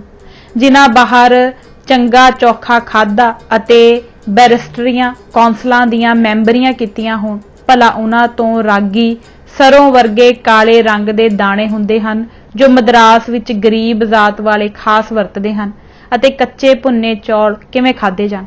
कईयां दी तां खालसे ने संभाल प्रतिपाल कीती। उन्हां विचारियां नूं जद निंबू अचार जां खंड दी लोड़ पए तां इक हमदर्द डॉक्टर वैनकैंट्रामन जो कि जेल हस्पताल दा इंचार्ज सी खास पुज्जण अते उस तों थोड़ी मंग के लै आउण। उसने कई बार कांग्रेसी लीडरां नूं आख्या कि मैं जो कुछ भी मेरे अख्तियार है देई जावांगा पर मैनू तुहाडे तरीके चंगे नहीं लगदे। पंजाबी सिख पहला गिनती दे 5 ही सन, उन्हां सब कुछ मंजूर करवा लिया है। तुसीं तां 500-600 दी गिणती विच हो। बड़ी शर्म दी गल है कि इतने इलमदार हो के तुसीं भोरा चीज़ां वास्ते लेलड़ियां कढ़दे फिरदे हो। एक जान हो के जो चाहो मना सकदे हो। तुहाडे विचों ही 1-2 मुसलमान ना मिलवर्तनी कैदियां ने पंजाबी खाना ते कपड़े 3-3 4-4 दिन ही भुख हड़ताल करके लै लए हन पर तुसीं सब कुछ देखदे समझदे होए भी मोर्चे ला के हमेशा दा टेंटा क्यों नहीं मुका दिंदे। उन्हां विचों अपने वलंटियरां दी कमजोर दिली नूं दस के एक लीडर बोलिया, की करिए साडे नौजवान छोकरे तां 4 घंटे दी भुख हड़ताल भी नहीं सह सकदे। जद सुपरिटेंडेंट ने मूर्ति नामे लड़के दे चपेड़ मारी सी तां असीं सारियां ने भुख हड़ताल कर दित्ती। असीं खाना तां मोड़ बैठे पर साडे अद्धों बहुते साथियां ने कुछ पंजाबियां तो अते कुछ मद्रासी कैदियां तो खाना चोरी मंगा के खा लिया अते जेलर ने कईयां दियां चोरी हांडियां चाड़ियां ही आ फड़ियां। जेलर ने सानू खास करके लीडरां नू बड़ा ही शर्मिंदा किया। ਅਸੀਂ ਪੰਡਤ ਜਗਤ ਰਾਮ ਰਾਹੀਂ ਪੰਜਾਬੀ ਸਿੱਖਾਂ ਨੂੰ ਵੀ ਭੁੱਖ ਹੜਤਾਲ ਕਰਨ ਸੰਬੰਧੀ ਪ੍ਰੇਰਿਆ, ਪਰ ਉਹਨਾਂ ਕਿਹਾ ਕਿ ਪਹਿਲਾਂ ਤੁਸੀਂ ਕਾਂਗਰਸੀ ਕੈਦੀ 5-6 ਦਿਨ ਹੜਤਾਲ ਰੱਖੋ ਤਾਂ ਅਸੀਂ ਸ਼ਾਮਲ ਹੋ ਜਾਵਾਂਗੇ। ਸਾਥ ਹੀ ਉਹਨਾਂ ਇਹ ਪੁੱਛ ਕੀਤੀ ਸੀ ਕਿ ਤੁਹਾਡੇ ਵਿੱਚੋਂ ਮਹੀਨਿਆਂ ਬੱਧੀ ਭੁੱਖ ਹੜਤਾਲ ਵਿੱਚ ਕਿਹੜਾ-ਕਿਹੜਾ ਸਾਥ ਦੇਣਗੇ ਅਤੇ 2-4 ਮਹੀਨੇ ਕਿੰਨੇ ਕੁ ਕੱਟਣਗੇ। ਜਾਂ ਅਸਾਂ ਪੜਤਾਲ ਕੀਤੀ ਤਾਂ ਪਤਾ ਲੱਗਾ ਕਿ ਸਾਡੇ ਵਿੱਚੋਂ ਹਫ਼ਤਾ ਭਰ ਵੀ ਕੱਟਣ ਦੀ ਹਾਮੀ ਬਹੁਤ ਘੱਟ ਉਂਗਲੀਆਂ ਉੱਤੇ ਗਿਣਤੀ ਜੋਗੇ ਹੀ ਭਰ ਸਕਦੇ ਸਨ। ਪਰ ਉਹਨਾਂ ਪੰਜਾਬੀਆਂ ਦੇ ਟਿਕਟਾਂ ਤੋਂ ਪਤਾ ਚੱਲਦਾ ਹੈ ਕਿ ਸਾਰੇ ਪੰਜਾਬੀ ਕੀ ਹਿੰਦੁਸਤਾਨੀ ਕੀ ਕਾਲੇ ਪਾਣੀ ਜੇਲ੍ਹਾਂ ਵਿੱਚ ਭੁੱਖ ਹੜਤਾਲਾਂ ਕਰ ਚੁੱਕੇ ਹਨ ਅਤੇ ਭੁੱਖ ਹੜਤਾਲਾਂ ਵੀ ਮਹੀਨਿਆਂ ਬੱਧੀ ਅਤੇ ਜਦ ਵੀ ਹਟੇ ਕਿਸੇ ਮੰਗ ਨੂੰ ਪੂਰਾ ਕਰਕੇ ਹੀ ਹਟੇ। ਇਹ ਵੀ ਚੰਗਾ ਹੋਇਆ ਕਿ ਪੰਜਾਬੀ ਕੈਦੀਆਂ ਨੇ ਸਾਡੇ ਨਾਲ ਭੁੱਖ ਹੜਤਾਲ ਨਾ ਕੀਤੀ, ਨਹੀਂ ਤਾਂ ਅਸੀਂ ਕਾਂਗਰਸੀ ਲੀਡਰ ਅੱਜ ਉਹਨਾਂ ਨੂੰ ਮੂੰਹ ਦਿਖਾਉਣ ਜੋਗੇ ਨਾ ਰਹਿੰਦੇ। ਇਸ ਜੇਲ੍ਹ ਦਾ ਸੁਪਰਿੰਟੈਂਡੈਂਟ ਬੜਾ ਨੇਕ ਅਤੇ ਚਰਚ ਦੇ ਟਰਸਟੀਆਂ ਵਿੱਚੋਂ ਇੱਕ ਧਾਰਮਿਕ ਆਦਮੀ ਹੈ। ਜਦ ਪੰਜਾਬੀਆਂ ਨੇ ਉਸ ਨੂੰ ਜਾ ਕੇ ਆਖਿਆ ਕਿ ਆਪ ਨੇ ਚਪੇੜ ਨਹੀਂ ਸੀ ਮਾਰਨੀ ਕਿਉਂਕਿ ਮੂਰਤੀ ਇੱਕ ਬੱਚਾ ਹੀ ਹੈ, ਜੇ ਭਲਾ ਉਹ ਤੁਹਾਡੇ ਉਂਗਲ ਹੀ ਲਾ ਦਿੰਦਾ ਤਾਂ ਆਮ ਕੈਦੀਆਂ ਵਿੱਚ ਤੁਹਾਡੀ ਬੜੀ ਬੇਇੱਜ਼ਤੀ ਹੋ ਜਾਂਦੀ। ਉਸਨੇ ਆਪਣੀ ਗਲਤੀ ਮੰਨ ਲਈ ਅਤੇ 1-2 ਪੰਜਾਬੀ ਭਾਈਆਂ ਦੇ ਸਾਹਮਣੇ ਹੀ ਮੂਰਤੀ ਤੋਂ ਇੱਕ ਤਰ੍ਹਾਂ ਦੀ ਮੁਆਫੀ ਮੰਗ ਲਈ ਅਤੇ ਮਾਮਲਾ ਦੂਜੇ ਦਿਨ ਹੀ ਖਤਮ ਹੋ ਗਿਆ। ਬੜੇ ਰੰਗ ਮੁਜ਼ਾਰੇ ਹੋਏ, ਕੀ ਵਰਨੀਏ। ਸਾਰੇ ਹਾਲ ਦੱਸੇ ਜਾਣ ਤਾਂ ਹਜ਼ਾਰਾਂ ਹੀ ਪੱਤਰ ਭਰ ਜਾਣ। ਟਾਵੀਆਂ ਗੱਲਾਂ ਹੀ ਬਸ ਦੱਸਣੀਆਂ ਹਨ ਜੋ ਅਵਸ਼ ਦੱਸਣਯੋਗ ਹਨ। ਕਈ ਬੜੇ ਨਾਮਵਰ ਉੱਗੇ ਮਦਰਾਸੀਆਂ ਅਤੇ ਆਂਧਰਾ ਦੇਸ਼ ਦੇ ਆਗੂਆਂ ਸ਼ੰਭਾ ਮੂਰਤੀ, ਸੀਤਾ ਰਾਮ ਸ਼ਾਸਤਰੀ, ਡਾਕਟਰ ਸੁਬਰਾਮੋਨੀਅਮ, ਵੰਕੇਟਪਾਇਆ ਕੁੰਡੂ, ਰਾਮਾ ਰਾਓ ਆਦਿ ਦੇ ਮੇਲੇ ਹੋਏ, ਜੋ ਸਾਡੀ ਉਮਰ ਕੈਦ ਦੇ ਹਾਲਾਤ ਸੁਣ ਅਤੇ ਸਾਡੀ ਹਿਸਟਰੀ ਟਿਕਟ ਦੇਖ ਕੇ ਹੀ ਠਠੰਬਰ ਜਾਣ ਅਤੇ ਉਹਨਾਂ ਦੇ ਲੂਹ ਕੰਡੇ ਖੜੇ ਹੋ ਜਾਣ। ਕਈ ਵਿਦਵਾਨ ਗ੍ਰੈਜੂਏਟਾਂ ਨੇ ਸਾਡੇ ਹਿਸਟਰੀ ਟਿਕਟ ਦੀਆਂ ਹਰਫ ਨਕਲਾਂ ਉਤਾਰੀਆਂ ਅਤੇ ਜਾਂਦੇ ਹੋਏ ਆਪਣੇ ਨਾਲ ਹੀ ਲੈ ਗਏ। ਸਾਨੂੰ ਉਹਨਾਂ ਸੱਜਣਾ ਦੇ ਨਾਮ ਵੀ ਉਦੋਂ ਯਾਦ ਸਨ ਪਰ ਹੁਣ ਭੁੱਲ ਗਏ। ਇਹ 1922 ਸਾਲ ਦਾ ਜ਼ਿਕਰ ਹੈ। ਸਾਨੂੰ ਬਾਹਰ ਪੰਜਾਬ ਦੀਆਂ ਪੰਥਕ ਖਬਰਾਂ ਵੀ ਖਾਸੀਆਂ ਮਿਲਣ ਲੱਗੀਆਂ। ਮੁਲਾਕਾਤ। ਸਾਡੀ ਮੁਲਾਕਾਤ ਲਈ ਸ਼੍ਰੋਮਣੀ ਕਮੇਟੀ ਵੱਲੋਂ ਭੇਜੇ ਹੋਏ ਜਥੇਦਾਰ ਭਾਈ ਤੇਜਾ ਸਿੰਘ ਚੂੜਕਾਣਾ ਅਤੇ ਇੱਕ ਗ੍ਰੈਜੂਏਟ ਨੌਜਵਾਨ ਭਾਈ ਅਮਰ ਸਿੰਘ ਬੁਲਾਨੀ, 2 ਸੱਜਣ ਅਚਨਚੇਤ ਹੀ ਆ ਗਏ। ਉਹਨਾਂ ਨੂੰ ਜੇਲ੍ਹ ਅਫਸਰਾਂ ਨੇ ਸਿੱਧਾ ਜੇਲ੍ਹ ਅੰਦਰ ਹੀ ਲੈ ਆਂਦਾ ਅਤੇ ਜੇਲ੍ਹ ਅੰਦਰ ਜੱਫੀਆਂ ਪਾ ਮੁਲਾਕਾਤਾਂ ਹੋਈਆਂ। ਬੜੀਆਂ ਖੁੱਲੀਆਂ ਤੇ ਰਜਵੀਆਂ ਤੇ ਮਨ ਭਾਉਂਦੀਆਂ ਮੁਲਾਕਾਤਾਂ ਅਫਸਰਾਂ ਨੇ ਕਰਾਈਆਂ। ਉਹਨਾਂ ਨੇ ਅੰਦਰ ਹੀ ਸਾਡੀ ਪੰਗਤ ਵਿੱਚ ਭੋਜਨ ਵਿਅੰਜਨ, ਕੜਾਹ ਪ੍ਰਸ਼ਾਦ, ਤਸ਼ਮਈ ਆਦਿਕ ਛਕੇ। ਜੇਲ੍ਹ ਘਰ ਵਿੱਚ ਪ੍ਰਾਹੁਣੇ ਆਇਆਂ ਦੀ ਸੋਹਣੀ ਪ੍ਰਾਹੁਣਾਚਾਰੀ ਹੋਈ। ਉਹਨਾਂ ਦੀ ਜ਼ਬਾਨੀ ਦੇਸ਼ ਪੰਜਾਬ ਅਤੇ ਖਾਲਸਾ ਪੰਥ ਦੀਆਂ ਚੜ੍ਹਦੀਆਂ ਕਲਾ ਬਾਰੇ ਸਮਾਚਾਰ ਸੁਣ ਕੇ ਸਾਨੂੰ ਗੱਜ ਲਾਲੀਆਂ ਚੜ੍ਹ ਗਈਆਂ। ਜਥੇਦਾਰ ਤੇਜਾ ਸਿੰਘ ਚੂੜਕਾਣੀਏ ਤਾਂ ਅਜਿਹੇ ਪੰਥ ਔਜ ਮੌਜ ਵਿੱਚ ਪ੍ਰਤੀਤ ਹੁੰਦੇ ਸਨ ਕਿ ਉਹਨਾਂ ਦੇ ਮੂੰਹੋਂ ਸਾਰੀਆਂ ਗੱਲਾਂ ਦੱਸਣੀਆਂ ਵੀ ਦੁੱਭਰ ਸਨ, ਕਿਉਂਕਿ ਜਦ ਅਸੀਂ ਪ੍ਰਸ਼ਨ ਕਰੀਏ ਤੇ ਨਾਨਾ ਭਾਂਤੀ ਪੰਥਕ ਹਾਲ ਪੁੱਛੀਏ, ਬਸ ਉਹ ਬਹੁਤਾ ਇਹੋ ਆਖਣ ਕਿ ਕੀ ਪੁੱਛਣਾ ਹੈ, ਦੇਖਿਆ ਹੀ ਪ੍ਰਮਾਣ ਹੈ, ਤੁਸੀਂ ਖੁਦ ਬਾਹਰ ਆ ਕੇ ਦੇਖ ਲੈਣਾ ਹੈ। ਤੁਸੀਂ ਅੱਜ ਛੁੱਟੇ ਕਿ ਕੱਲ ਛੁੱਟੇ। ਮਸਾਂ ਤਰਦੀਆਂ ਗੱਲਾਂ ਦੀ ਹੀ ਪੁੱਛਗਿੱਛ ਕੀਤੀ, ਪਰ ਸਾਨੂੰ ਤਾਂ ਪਤਾ ਹੀ ਸੀ ਕਿ ਸਾਨੂੰ ਹਾਲੇ ਕਿਹਨੇ ਛੱਡਣਾ ਹੈ। ਨਾ ਕੋਈ ਛੁਡਾਏ ਨਾ ਛੁੱਟੀਏ, ਸਾਡੇ ਵਿੱਚੋਂ ਟਾਵੇਂ ਹੀ ਛੁੱਟਣਗੇ। ਇਹ ਸੱਜਣ ਕੁਛ ਧਾਰਮਿਕ ਪੁਸਤਕ ਵੀ ਦੇ ਗਏ ਅਤੇ ਕੁਛ ਮਾਇਆ ਦੇਣ ਨੂੰ ਵੀ ਆਖਣ ਲੱਗੇ ਕਿ ਜਮ੍ਹਾਂ ਕਰ ਜਾਈਏ। ਅਸੀਂ ਆਖਿਆ ਇੱਥੇ ਕੋਈ ਥੋੜ੍ਹੀ ਹੈ, ਤੁਸੀਂ ਆਪਣੀ ਅੱਖੀ ਦੇਖ ਚੱਲੇ ਹੋ। ਖਾਲਸੇ ਦੀ ਜੇਲ੍ਹ ਜੰਗ ਅੰਦਰ ਤਲਵਾਰ ਪਾਈ ਹੋਈ ਹੈ। ਇਸ ਬਿੱਦ ਖੂਬ ਮੁਲਾਕਾਤਾਂ ਦੀ ਡੰਜ ਲਹੀ। ਜਾਂਦਿਆਂ ਜਾਣ ਲੱਗਿਆਂ ਦਾਸ ਨੇ ਭਾਈ ਤੇਜਾ ਸਿੰਘ ਨੂੰ ਆਖਿਆ ਕਿ ਤੁਸੀਂ ਜੇਲ੍ਹ ਅਫਸਰਾਂ ਪਾਸ ਸਿਫਾਰਿਸ਼ ਕਰੋ ਕਿ ਸਾਥੀ ਰਾਜਪੂਤ ਪ੍ਰਿਥੀ ਸਿੰਘ ਨੂੰ, ਜੋ ਸਾਥੋਂ ਅਲੱਗ ਫਾਂਸੀ ਦੀ ਕੋਠੀ ਵਿੱਚ ਬੰਦ ਰੱਖਿਆ ਹੋਇਆ ਹੈ, ਉਸ ਨੂੰ ਵੀ ਸਾਡੇ ਨਾਲ ਰਲਾ ਦੇਣ। ਜੇਲ੍ਹ ਅਫਸਰ ਉਸ ਸਮੇਂ ਤਿੰਨੇ ਹੀ ਸਾਡੇ ਸਾਹਮਣੇ ਖੜੇ ਸਨ, ਸੋ ਉਸੇ ਵਕਤ ਉਹਨਾਂ ਨੇ ਇਜਾਜ਼ਤ ਦੇ ਦਿੱਤੀ ਅਤੇ ਰਾਜਪੂਤ ਵੀਰ ਨੂੰ ਵੀ ਸਾਡੇ ਵਾਲੇ ਬਲਾਕ ਵਿੱਚ ਲੈ ਆਂਦਾ ਗਿਆ। ਮੌਕਾ ਤਾੜ ਕੇ ਜੇਲ੍ਹ ਅਫਸਰਾਂ ਨੇ ਵੀ ਸਾਡੇ ਮੁਲਾਕਾਤੀਆਂ ਤੋਂ ਇਹ ਮੰਗ ਕੀਤੀ ਕਿ ਇਹਨਾਂ ਸਾਰੇ ਸੱਜਣਾਂ ਨੂੰ ਮਨਾ ਜਾਓ ਕਿ ਥੋੜਾ ਬਹੁਤ ਮਨ ਇੱਛਤ ਅਤੇ ਮਨ ਰੁਚਿਤ ਕੰਮ ਕਰਨ ਲਈ ਹੱਥ ਹਿਲਾ ਛੱਡਿਆ ਕਰਨ, ਤਾਂ ਅਸੀਂ ਇਹਨਾਂ ਨੂੰ ਦਿਨ ਭਰ ਖੁੱਲ੍ਹਾ ਰੱਖਣ ਲਈ ਹਾਵੀ ਹੋ ਜਾਈਏ। ਅਸੀਂ ਇਹਨਾਂ ਨੂੰ ਖਲੇ ਰੱਖਣ ਦਾ ਇੱਕ ਬਹਾਨਾ ਹੀ ਲੋੜਦੇ ਹਾਂ, ਹੋਰ ਕੰਮ-ਕੁਮ ਅਸੀਂ ਇਹਨਾਂ ਤੋਂ ਕੋਈ ਨਹੀਂ ਲੈਣਾ। ਅੱਗੇ ਦਿਨ ਭਰ ਕੋਠੀਆਂ ਅੰਦਰ ਤਾੜੀ ਰੱਖਣਾ ਸਾਨੂੰ ਇਹਨਾਂ ਨਾਲ ਵਹਿਸ਼ੀਆਨਾ ਸਲੂਕ ਮਹਿਸੂਸ ਹੁੰਦਾ ਹੈ। ਸੋ ਜਥੇਦਾਰ ਦਾ ਹੰਮਾ ਰੱਖਣ ਲਈ ਅਸੀਂ ਇਹ ਗੱਲ ਮੰਨ ਲਈ ਤਾਂ ਕਾਰਖਾਨੇ ਵਿੱਚ ਬਾਹਰ ਕੰਮ ਕਰਨ ਲਈ ਥਾਂ ਥਾਈਂ ਸਾਰੇ ਸਾਥੀਆਂ ਨੂੰ ਕੱਢ ਦਿੱਤਾ। 2 ਜਣੇ ਤਾਂ ਅਸੀਂ ਅੱਗੇ ਲੰਗਰ ਵਿੱਚ ਰਹਿੰਦੇ ਸੀ, 2 ਜਣੇ ਹੋਰ ਦਰਜੀ ਦਾ ਕੰਮ ਸਿੱਖਣ ਲਾ ਦਿੱਤੇ, 2 ਨੂੰ ਹਸਪਤਾਲ ਬਿਮਾਰਾਂ ਦੀ ਸੇਵਾ ਕੰਪਾਊਂਡਰੀ ਆਦਿਕ ਕਰਨ ਭੇਜ ਦਿੱਤਾ। ਸਹਿਜ ਭਾਈ ਨੂੰ ਲੜਕਿਆਂ ਨੂੰ ਹਿੰਦੀ ਪੜ੍ਹਾਉਣ ਲਾ ਦਿੱਤਾ ਅਤੇ ਵੀਰ ਕਰਤਾਰ ਸਿੰਘ ਜੀ ਆਪਣੀ ਮੌਜ ਨਾਲ ਹੀ ਜਲਦਸਾਜ਼ੀ ਦਾ ਕੰਮ ਕਰਨ ਲੱਗ ਪਏ। ਇਸ ਬਿਧ ਸੁਖ ਸਾਂਦ ਸੇਤੀ ਬਤੀਤਨ ਲੱਗੀ। ਸਾਡੇ ਇਸ਼ਨਾਨ ਕਰਨ ਹਿਤ ਵੱਖਰਾ ਹੀ ਸਰਬ ਲੋਹੀ ਪੰਪ ਲਗਵਾ ਦਿੱਤਾ ਗਿਆ ਜੋ ਸਾਡੇ ਹਾਤੇ ਅੰਦਰ ਹੀ ਸੀ। ਪੰਪ ਦੇ ਥੱਲੇ ਬੈਠ ਕੇ ਇਸ਼ਨਾਨ ਕਰਨ ਅਤੇ ਕੱਪੜੇ ਧੋਣ ਵਾਸਤੇ ਸੀਮੈਂਟ ਦਾ ਫਰਸ਼ ਲਗਵਾ ਦਿੱਤਾ ਅਤੇ ਪੰਪ ਨੂੰ ਜਿੰਦਰਾ ਲਾ ਕੇ ਕੁੰਜੀ ਸਾਡੇ ਸਪੁਰਦ ਕੀਤੀ ਗਈ ਤਾਂ ਕਿ ਕੋਈ ਇਖਲਾਕੀ ਜਾਂ ਹੋਰ ਪੋਲੀਟੀਕਲ ਕੈਦੀ ਉਸ ਪੰਪ ਨੂੰ ਨਾ ਵਰਤੇ। ਟੱਟੀਆਂ ਦੀ ਹਾਲਤ ਮੈਂ ਪਿੱਛੇ ਦੱਸ ਚੁੱਕਾ ਹਾਂ ਕਿ ਰਾਜਮੰਦਰੀ ਜੇਲ੍ਹ ਵਿੱਚ ਬਹੁਤ ਹੀ ਖਰਾਬ ਸੀ। ਅੱਡ-ਅੱਡ ਸਾਰੇ ਬਲਾਕਾਂ ਵਿੱਚ ਇੱਕ ਕਮਰਾ ਬਣਾਇਆ ਹੋਇਆ ਸੀ। ਭਾਵੇਂ ਥੱਲਿਓਂ ਸੀਮੈਂਟ ਦਾ ਫਰਸ਼ ਸੀ ਪਰ ਉੱਥੇ ਬੇਸ਼ਰਮੀ ਨਾਲ ਬੈਠਣ ਦਾ ਤਰੀਕਾ ਵੀ ਪਿੱਛੇ ਦੱਸ ਆਏ ਹਾਂ। ਸਾਡਾ ਇਹ ਮੋਰਚਾ ਤਾਂ ਪਹਿਲਾਂ ਹੀ ਸਰ ਹੋ ਗਿਆ ਸੀ ਤੇ ਜੇਲ੍ਹ ਵਾਲਿਆਂ ਨੇ ਸਾਡੇ ਬਲਾਕ ਵਿੱਚ ਤਾਂ ਪਰਦੇਦਾਰ ਟੱਟੀਆਂ ਬਣਵਾ ਹੀ ਦਿੱਤੀਆਂ ਸਨ। ਸਹਿਜੇ ਇਸ ਤਜਵੀਜ਼ ਨੂੰ ਸਾਰੀ ਜੇਲ੍ਹ ਵਿੱਚ ਹੀ ਜਾਰੀ ਕਰ ਦਿੱਤਾ ਅਤੇ ਆਈਜੀ ਦੇ ਆਉਣ ਪਰ ਖਾਸ ਇਸ ਗੱਲ ਤੇ ਪੰਡਤ ਜਗਤ ਰਾਮ ਤੇ ਸਾਥੀਆਂ ਨੇ ਜ਼ੋਰ ਦਿੱਤਾ ਕਿ ਸਾਰੇ ਮਦਰਾਸ ਹਾਤੇ ਦੇ ਜੇਲ੍ਹਾਂ ਅੰਦਰ ਇਹੋ ਸਿਸਟਮ ਜਾਰੀ ਹੋ ਜਾਵੇ ਤੇ ਉਸਨੇ ਮੰਨ ਲਿਆ। ਮਦਰਾਸ ਜੇਲ੍ਹਾਂ ਵਿੱਚ ਦਾਲ ਭਾਜੀ ਇਕੱਠੀ ਹੀ ਰਲਵੀਂ ਪਕਾ ਕੇ ਦਿੱਤੀ ਜਾਂਦੀ ਸੀ। ਸਾਡੇ ਵਾਂਗੂ ਇੱਕ ਵਕਤ ਦਾਲ ਅਤੇ ਦੂਜੇ ਵੇਲੇ ਭਾਜੀ ਨਹੀਂ ਚਾੜਦੇ, ਦੋਵੇਂ ਵਕਤ ਦਾਲ ਭਾਜੀ ਦਾ ਗੁਤਾਵਾ ਕਰ ਦਿੰਦੇ ਹਨ ਅਤੇ ਵਿੱਚ ਇਮਲੀ ਜ਼ਰੂਰ ਵਰਤੀ ਜਾਂਦੀ ਹੈ। ਸਾਨੂੰ ਵੀ ਇਮਲੀ ਦੇਣ ਲੱਗੇ, ਅਸੀਂ ਉਹ ਵਾਪਸ ਕਰ ਦਿੱਤੀ ਅਤੇ ਆਖਿਆ ਕਿ ਅਸੀਂ ਇਸ ਦੇ ਚਾਹਕ ਨਹੀਂ ਤਾਂ ਜੇਲ੍ਹ ਅਫਸਰਾਂ ਨੇ ਇਸ ਦੇ ਥਾਂ ਸਾਨੂੰ ਨਿੰਬੂ ਅਚਾਰ ਪਾਉਣ ਵਾਸਤੇ ਬਾਹਰੋਂ ਮੰਗਵਾ ਦਿੱਤੇ। ਅੰਬਾਂ ਦੀ ਰੁੱਤ ਆਈ ਤਾਂ ਜੇਲ੍ਹ ਕਾਨੂੰਨ ਅਨੁਸਾਰ ਸੁਪਰਿੰਟੈਂਡੈਂਟ ਨੂੰ ਅਖਤਿਆਰ ਸੀ ਕਿ ਉਹ ਜੇਲ੍ਹ ਬਾਗ ਦੇ ਅੰਬਾਂ ਨੂੰ ਦਾਲ ਵਿੱਚ ਪਾ ਕੇ ਭਾਜੀ ਦੇ ਥਾਂ ਪਕਵਾ ਕੇ ਕੈਦੀਆਂ ਨੂੰ ਦੇ ਸਕਦਾ ਹੈ, ਪਰ ਅਸੀਂ ਉਹ ਵੀ ਨਾ ਮਨਜ਼ੂਰ ਕੀਤਾ ਤੇ ਜੇਲ੍ਹ ਅਫਸਰਾਂ ਨੇ ਸਾਡੇ ਵਾਸਤੇ ਹਫ਼ਤੇ ਵਿੱਚ 3 ਵਾਰ ਇੱਕ ਅੰਬ ਪ੍ਰਤੀ ਜੀ ਬੰਬਈ ਦੇ ਅੰਬ ਮੰਗਵਾ ਦੇਣ ਦੀ ਮਨਜ਼ੂਰੀ ਦੇ ਦਿੱਤੀ ਜੋ ਕਿ ਇੱਕ ਸੇਰ ਪੱਕੇ ਦਾ ਹੁੰਦਾ ਸੀ। ਬੜੇ ਮਿੱਠੇ ਰਸ ਭਰੇ ਅੰਬ ਹੁੰਦੇ ਸਨ। ਖਾਲਸਾਈ ਅੰਬਾਂ ਦੀ ਯਾਦਗਾਰ।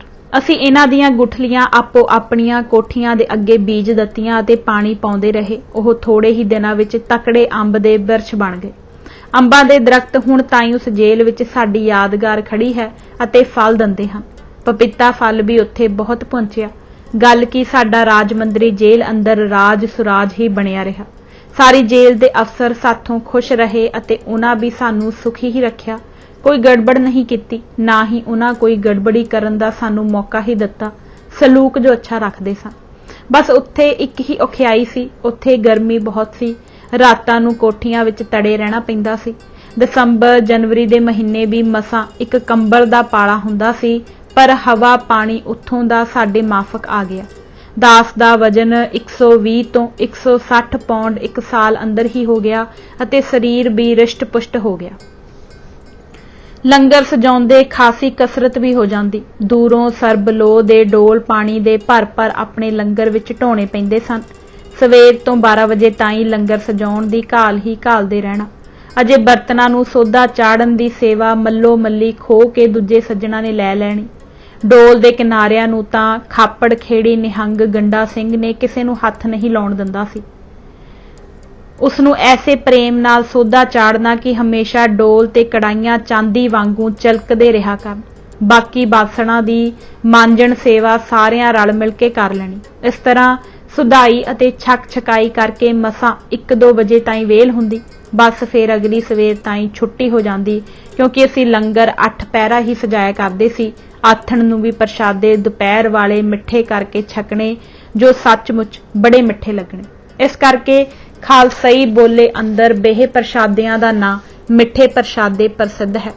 ਵੇਲੇ ਸਮੇਂ ਵਿੱਚ ਦਾਸ ਨੇ ਗੁਰਮਤ ਸੰਬੰਧੀ ਅਨੇਕ ਪ੍ਰਕਾਰ ਵਿਸ਼ਿਆਂ ਉੱਤੇ ਪੁਸਤਕਾਂ ਲਿਖਣੀਆਂ ਪੜ੍ਹਨੀਆਂ। ਦਾਸ ਨੂੰ ਇੱਥੇ ਲਿਖਣ ਪੜ੍ਹਨ ਦਾ ਪੂਰਾ ਸਾਮਾਨ ਸਰਕਾਰੀ ਤੌਰ ਤੇ ਮਿਲ ਗਿਆ ਹੋਇਆ ਸੀ।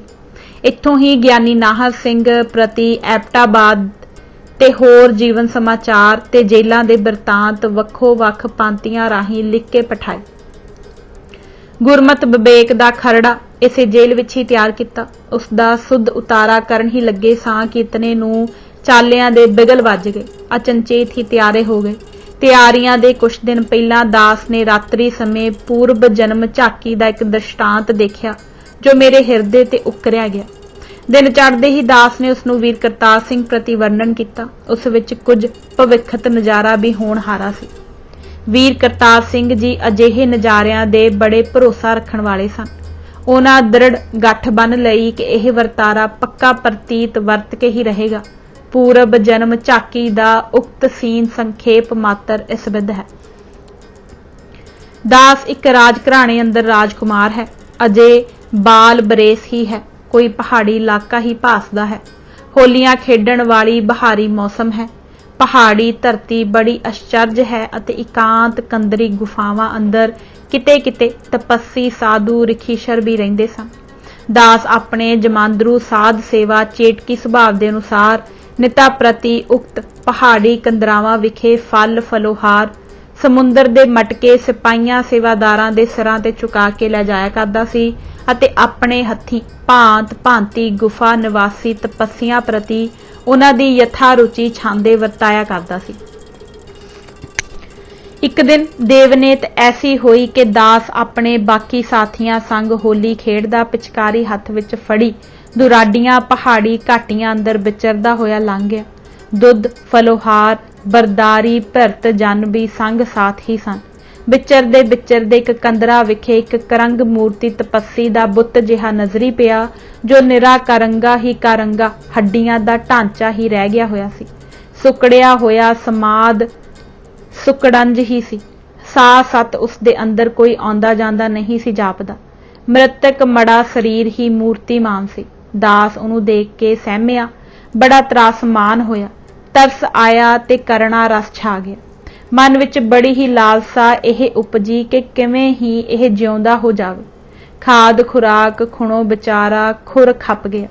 ਇੱਥੇ ਤਾਈਂ ਕਦੇ ਪਹੁੰਚ ਕਿਸੇ ਆਦਮ ਜਾਤ ਦੀ ਹੋਈ ਹੀ ਨਹੀਂ ਤਾਂ ਕਿਵੇਂ ਇਸ ਨੂੰ ਪੋਸ਼ਣ ਪੇਖਣ ਦਾ ਸਰੰਜਾਮ ਬਣਦਾ।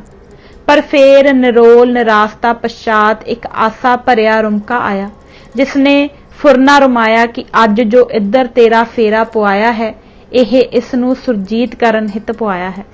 ਅਜੇ ਇਸ ਵਿੱਚ ਜਿੰਦ ਜਾਨ ਦਾ ਰੁਮਕਾ ਬਾਕੀ ਹੈ। ਅਸ ਬੱਝ ਗਈ ਕਿ ਜੇ ਇਸ ਦੇ ਅੰਦਰ ਕਿਵੇਂ ਦੁੱਧ ਦਾ ਆਹਾਰ ਪਾਇਆ ਜਾਵੇ ਤਾਂ ਇਹ ਜ਼ਰੂਰ 9/9 ਹੋ ਜਾਵੇ। ਇਸ ਫੁਰਨੇ ਦਾ ਫੁਰਨਾ ਸੀ ਕਿ ਇੱਕਦਮ ਦੁੱਧ ਦੀ ਪਿਚਕਾਰੀ ਭਰ ਕੇ ਦਾਸ ਨੇ ਇਸ ਦੇ ਮੂੰਹ ਵਿੱਚ ਮਾਰਨੀ ਚਾਹੀ ਤਾਂ ਮੂੰਹ ਅੱਗੇ ਦੰਦੀਜਿਆ ਹੋਇਆ। ਅਜਿਹੀ ਦੰਦਣ ਪਈ ਹੋਈ ਸੀ ਕਿ ਦੁੱਧ ਅੰਦਰ ਜਾਣ ਦਾ ਕੋਈ ਰਾਹ ਨਾ ਦੱਸੇ। ਦਾਸ ਨੇ ਨਾਲ ਹੀ ਸਿਪਾਹੀਆਂ ਵੱਲ ਇਸ਼ਾਰਾ ਕੀਤਾ ਕਿ ਕਿਵੇਂ ਦੰਦਣ ਖੋਲੋ। ਉਸ ਦਾ ਸਰੀਰ ਪੱਥਰ ਵਾਂਗੂ ਪਥਰਾਇਆ ਅਤੇ ਲੋਹੇ ਵਾਂਗੂ ਆਕੜਿਆ ਪਿਆ ਸੀ। ਦੰਦਲ ਭੰਨੋ ਦਾ ਆਖਣਾ ਹੀ ਸੀ ਕਿ ਸਿਪਾਹੀਆਂ ਪੱਥਰ ਮਾਰ ਕੇ ਉਸ ਦੇ ਸਾਹਮਣੇ ਦੇ ਦੰਦ ਤੋੜ ਕੱਤੇ ਅਤੇ ਦਾਸ ਨੇ ਦੁੱਧ ਭਰੀ ਪਿਚਕਾਰੀ ਉਸ ਦੇ ਅੰਦਰ ਘੱਤ ਦਿੱਤੀ। ਦੁੱਧ ਪੀੜ ਅਤੇ ਦੰਦ ਪੀੜ ਹੋਣ ਕਰਕੇ ਉਸ ਦੇ ਦਿਮਾਗ ਵਿੱਚ ਚੜੇ ਹੋਏ ਸਵਾਸ ਪ੍ਰਾਣ ਹੇਠਾਂ ਉਤਰੇ ਅਤੇ ਸੁਰਤ ਖੁੱਲਣ ਸਾਰ ਉਸ ਨੇ ਸਰਾਫ ਦੇਣੇ ਸ਼ੁਰੂ ਕਰ ਦਿੱਤੇ। ਮੈਂ ਤੇਰੇ ਬਾਪ ਦਾ ਰਾਜ ਭਾਗ ਲੈਣ ਵਾਸਤੇ ਇਹ ਘੋਰ ਤਪੱਸਿਆ ਕੀਤੀ। ਜਾ ਤੈਂ ਮੇਰੀ ਤਪੱਸਿਆ ਵਿੱਚ ਭੰਗ ਪਾਇਆ ਹੈ। ਜੇ ਮੇਰੀ ਮਨੋਕਾਮਨਾ ਪੂਰੀ ਨਹੀਂ ਹੋਈ ਤਾਂ ਤੇਰਾ ਰਾਜ ਭਾਗ ਵਿਰਸਾ ਵੀ ਨਸ਼ਟ ਹੋ ਜਾਏਗਾ ਅਤੇ ਮੈਂ ਤੇਰਾ ਬਦਲਾ ਅਗਲੇ ਜਨਮ ਵਿੱਚ ਲਵਾਂਗਾ। ਇਸ ਪ੍ਰਕਾਰ ਦੇ ਕਰੋਪ ਭਰੇ ਕੁਬਚਨ ਉਚਾਰ ਕੇ ਉਸਨੇ ਮੇਰੀ ओर ਰੋਹ ਵਿੱਚ ਆ ਕੇ त्रिशूल ਚਲਾਈ ਜੋ ਖਬਰ ਨਹੀਂ ਉਸ ਪਾਸ ਉਦੋਂ ਕਿੱਥੋਂ ਆ ਗਈ। ਮੇਰੀ ਤਾਂ ਸੁੱਤੇ ਹੀ ਰੱਖਿਆ ਹੋ ਗਈ ਪਰ ਨਿਸ਼ਾਨਾ ਉਸ ਦਾ ਮੇਰੀ ओर ਸੀ। ਮੇਰੇ त्रिशूल ਨਾ ਲੱਗਾ। ਇੱਕ ਸਿਪਾਹੀ ਦੀ ਲੱਤ ਉੱਤੇ ਜਾ ਲੱਗਾ ਅਤੇ ਪੱਟ ਕੋਲੋਂ ਉਸ ਦੀ ਲੱਤ ਲਾ ਕੇ ਸੁੱਟ ਦਿੱਤੀ। ਤਿਸ ਪਰ ਇਹ ਸੀਨ ਤਾਂ ਅਲੋਪ ਹੋ ਗਿਆ ਪਰ ਇਸ ਡਰਾਪ ਸੀਨ ਦੇ ਹੁੰਦਿਆਂ ਹੀ ਦੂਜੀ ਝਾਕੀ ਦਾ ਪਰਦਾ ਚੁੱਕਿਆ ਗਿਆ ਜੋ ਇਸ ਜਨਮ ਦਾ ਵਰਤਨਹਾਰ ਝਾਕਾ ਪ੍ਰਤੀਤ ਹੁੰਦਾ ਸੀ। ਉਹ ਤਪੱਸੀ ਲੱਤੋਂ ਲੰਗੜਾ ਹੋਇਆ ਪਰ ਬੜੀ ਰਿਸ਼ਟ ਪੁਸ਼ਟ ਹੈਂਕੜ ਵਿੱਚ ਹੈਂਕੜਿਆ ਹੋਇਆ ਆਪਣੇ ਲਾਓ ਲਸ਼ਕਰ ਨੂੰ ਲਈ ਮੇਰੇ ਸਾਹਮਣੇ ਆਣ ਖਲੋਤਾ। ਮੈਂ ਉਸ ਨੂੰ ਆਖਿਆ ਕਿ ਬਸ ਤੇਰੀ ਤਪੱਸਿਆ ਦਾ ਫਲ ਤੈਨੂੰ ਇਹੋ ਹੈਂਕੜਬਾਜੀ ਹੀ ਮਿਲੀ। ਇਹ ਲੱਤ ਕਿਸ ਤੋਂ ਕਟਵਾਈ ਹੈ? ਉਸਨੇ ਆਖਿਆ ਕਿ ਜਿਸ ਦੀ ਮੈਂ ਕੱਟੀ ਸੀ ਉਸਨੇ ਹੁਣ ਮੇਰੀ ਕੱਟ ਦਿੱਤੀ। फर्क सिर्फ इतना है कि मैं उसदी त्रिशूल नाल कट्टी सी, उसने गोली मार के आरी कर दित्ती अते मैनू खुद कटाउणी पई। यह तां अदले दा बदला है। हुण तू भी तैयार हो जा, तैथों भी हुण मैं अपना पूर्व क्रमी बदला लेना है। मैं आख्या, अच्छा भाई, तू अपना ऋण भी ला लै। इन्ना सुन उसने मैनू जकड़वा लिया अते मेरे मूँह विच मल्लो जोरी कोई लम्मा लम्मा संद पा के अजे मेरे हल्क ताईं ही उतारिया सी कि मेरी जाग खुल गई। सीन समाधि तो सावधानता हुई तां दास नूं यों प्रतीत होवे कि मानो यह वरतारा परतख वरतेगा। वीर करतार सिंह नूं जदों यह विथ्या सुनाई तां उसने कह सुनाया कि तैयार रहो, झावदे ही सांग वरतेगा। दास ने आख्या, अच्छा जो करे करतार, भाणा मिठा कर मनाए सतगुरु। वीर करतार सिंह जी नूं राजमंदरी तो चाले पाउण संबंधी दिन तिथ घड़ी दा पहला चमत्कार हो चुका सी। यह भी उस शुद्ध आत्मवीर दे हिरदे अंदर प्रतिबिंब पै चुका सी कि असीं दोहां ने अजे ढेर चिर ताईं इक्के जेल अंदर इकट्ठे रहना है अते चाले भी इकट्ठियां दे पैणे हन। ओह गल होई कि दूजे दिन अजे लंगर तैयार ही कीता सी कि आ हाक पई कि चाले पाउण लई तुरत फुरत तैयार हो जाओ। चाले वालियां दी लिस्ट विच साडे दोवां दे नां पुकारे गए। असीं चारे जणे दास, वीर करतार सिंह, प्रथी सिंह अते पंडित जगत राम प्रसादे छक के सुपरिटेंडेंट दे दफ्तर जा खड़ोते। सानू सुनाया गया कि आपो अपने बिस्तरे बोरीए बन के तैयार हो जाओ। तुहाडे विचों पहले 3 जणे तां नागपुर सेंट्रल जेल जाणगे अते चौथे दा चलान जबलपुर जेल नूं होवेगा। 1922 ईस्वी संमत ते नवंबर महीने दे आखिरी दिन सन। तरीक पक्की तां मेरे याद नहीं। बड़े सन्मान पूर्वक जेल वालियां, खास करके मिस्टर ब्राउन जेलर अते मिस्टर डेविस सुपरिटेंडेंट ने अपनी खुशनूद मिजाजी वजों दास नूं बसंती दस्तारे दा सिरोपा दिता अते सबना लई नवे पोशाके सादे लट्ठे दे बनवा के दिते अते मिस्टर डेविस सुपरिटेंडेंट ने दास दे हिस्ट्री टिकट उत्ते सुंदर सिफारशी रिमार्क भी लिखे कि इस नूं एक सिख साधु की हैसियत विच अपना भोजन अपने हत्थीं तैयार करन दा खास हक दिता होया है ते पहले जेल विच भी दिता जांदा रहा है ते अगे नूं भी दिता जाना चाहिदा है। इसदा वरताव साडे नाल बड़ा ही शरीफाना रहा है आदि। चिट्ठी नंबर 9 राजमंदरी मिति 11 जुलाई 1992। एक ओंकार वाहिगुरु जी की फतेह। मेरे प्यारे वीर श्रीमान भाई नाहर सिंह जी, आप दा प्रेम पत्र तां दास नूं कई दिनां दा पुज चुका है, परंतु दास आप नूं छेती उत्तर नहीं दे सकिया। इस विच कोई संदेह नहीं कि आप अपने प्रेम विच दास नूं अपना निज समाचार आप प्रति लिख भेजण नूं वाहो दा लिखी जांदे हो, पर मैं की करां? मैनूं अंदरों प्रेरणा नहीं हुंदी अते उछाला नहीं उठदा। आप दी निराशता वल जद चितवदा हां तां अपने आप नूं बड़ा अपराधी समझदा हां, पर मैनूं थों पता नहीं लगदा कि की कुछ लिखां ते कित्थों लड़ी फड़ां। आप बीती नूं जे लिखण लगा तां खबर नहीं कि कितने को पुस्तक लिख मारां, पर मैं की करां? मैनूं उठाओ नहीं उठदा अते तुसीं अपनी झीणी बाण नहीं छड्डदे अते छेती छेती करी जांदे हो। ज्यों-ज्यों काले पैंदे हो त्यों-त्यों ढिल पैंदी जांदी है। इधर अति तीव्र प्रेरणा यह होई है कि गुरमत विवेक नामे पुस्तक दा खरड़ा लिख के छेती तैयार कर देवां। सो मैं हुण इस खरड़े दे लिखण विच लगा होया हां। 70 पन्ने तैयार हो चुके हैं। आशा है कि घट तो घट 500 पन्ने दा खरड़ा जरूर तैयार हो जाओ। हुण मैनूं इधरों उखड़ के होर किते वल लगन दी लगन ही नहीं उपजदी। आशा है कि आप दास नूं खिमा करोगे कि दास आप नूं निराश कर रहा है, पर मैनूं आप दी इस बेरहमी उत्ते भी बड़ा शौक ते अफसोस है। आप बहुत सारा भार ना पाओ। संखेप मात्र निखेड़वा समाचार उमंग ते तरंग उठन पर लिख सकदा हां, पर मैनूं दसो भी हुण किहड़ा होर जरूरी बिरतांत रहिंदा है जो आप पास नहीं पुज्जा। मैं तां अपने जाने आप दा लोड़िया बिरतांत लिख के सब भेज चुका हां, पर अजे आप होर कही जांदे हो। आप दसो तां सही कि किहड़ा बिरतांत आप पास पुज्जा है ते किहड़ा बाकी है। फेर जे उमा ते उत्साह उठिया तां आप दे हुक्म दी तामील हो जावेगी, नहीं तां मैनूं मुआफ करना जी। हुण मैं आग्या मंगदा हां अते आप नूं फतेह बुलाउंदा हां। मेरे अंदर हुण करक जही कलेजे विच पैंदी है ते मैनूं बेबल करी जांदी है। अच्छा जी, हुण खुशियां सत श्री अकाल। रणधीर सिंह। राजमंदरी जेल विच नित दा प्रोग्राम। एक ओंकार। वाहिगुरु जी की फतेह। मेरे परम प्यारे वीर श्रीमान भाई नाहर सिंह जी, 11 बजे ताईं लंगर दी सेवा विच रहीदा है, फिर गफ्फे ला के 2 बजे ताईं कुछ आराम करीदा है। 12 तक गफ्फे छकन छकाउण विच ही वज जांदे हन। 2 घंटे आराम करके मैदाने जाके ते इशनान सोध के ते 3 बजे तो 5 बजे ताईं समा लिखण दा मिलदा है। सारे दिन विच 2 घंटे मिलदे हन। 5 तो 6 बजे ताईं टहलना भी होया। 6:15 बजदे नाल बंद होईदा है। 8 बजे ताईं रहराज साहिब अते होर बाणी नाम दे प्रेम नेम तो फारग होईदा है। 8 तो 10 बजे ताईं फेर लिखाई दा समा मिलदा है। भावें 9:30 बजे ही बत्ती बुझा देनी जरूरी है, पर धू घड़ीस के कई बार 11 बजे ताईं लिखी जाईदा है। 2 बजे उठ के फेर सावधान होना होया। दिन चढ़दे ताईं सच्ची कार विच जुट के समय नूं सफला करन दा अवसर मिलदा है। 6 वजदे नाल खुल जाईदा है अते खुल के सोच इशनान करके लंगर अस्थान विखे चले जाईदा है। बस उत्थों फेर 11 बजे आईदा है। यों समाप्त हो गई मेरी 24 घंटियां दी वंड। बस दिन रात विचों केवल 4 घंटे लिखाई दे हन। इन्हां 4 घंटियां विच ही संदेशियां दे उत्तर देने होए। अजे आप सारखे सज्जणा दी शिकायतां रहिंदियां हन। दिने जदों पै के प्रशादा सिद्धा करीदा है तां उदों पए पए ही आईयां पातियां नूं पढ़ीदा है अते साथियां दे बचन बिलासां दा उत्तर भी उदों पए पए ही देईदा है। गुरु करे कि आप दी आग्ञा पालन निमित उत्साह दी तरंग छेती ही उठे, ताकि आप दी तीबर इच्छा अनुसार रहिंदा समाचार इसे महीने विच ही अपड़ा सकां। गुरु के बाज दा संदेशा तां आपने सुनाया, पर गुरु के घोड़े दा संदेशा अजे ताईं नहीं आया जो आउणा चाहीदा सी। धन गुरु दशमेश पिता रख लै पंथ दी लाज।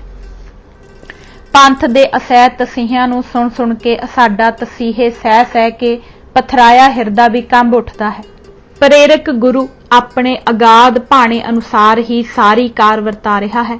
गुरु दशमेश जी दी शान विच तोहीन दे पद बोलण हारे अपनियां जड़ां आप पुट रहे हन, पर धन है खालसा जी दा जिगरा जो जरी जांदा है।